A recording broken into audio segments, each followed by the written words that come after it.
Les chefs religieux musulmans ne sont pas restés muets face aux allégations américaines selon lesquelles le peuple ouïghour est réprimé pour des raisons ethniques.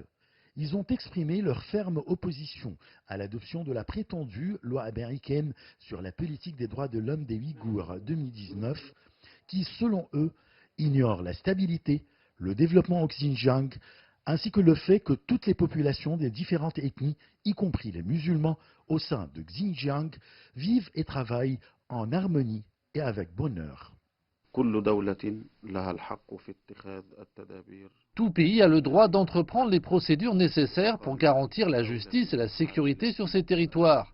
D'après la religion, la sécurité est la base du droit à la vie.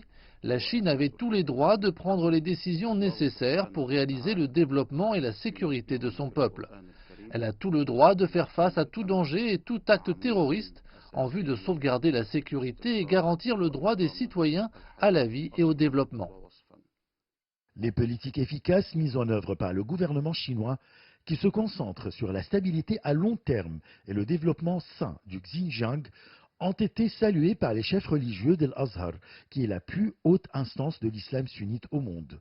Selon eux, ces mesures ont permis de mettre fin au terrorisme et à l'extrémisme dans la région et ont garanti les droits des gens à la vie, à la santé et au développement. Parmi les efforts déployés pour lutter contre l'extrémisme et le terrorisme, la Chine a pris des mesures telles que l'amélioration du bien-être public, la promotion de la connaissance du droit par l'éducation au travers de centres d'enseignement et de formation professionnelle. Ces centres ont permis aux gens d'acquérir de meilleures compétences en matière d'éducation et de formation professionnelle. Si la Chine n'avait pas pris ces décisions, la région aurait été ravagée par le terrorisme.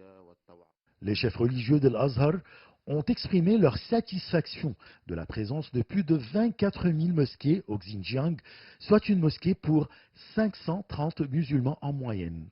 Selon eux, ces chiffres prouvent que les musulmans de Xinjiang bénéficient de toute liberté religieuse sans aucune restriction et que la population de tous les groupes ethniques au Xinjiang bénéficie d'une liberté totale de croyance religieuse.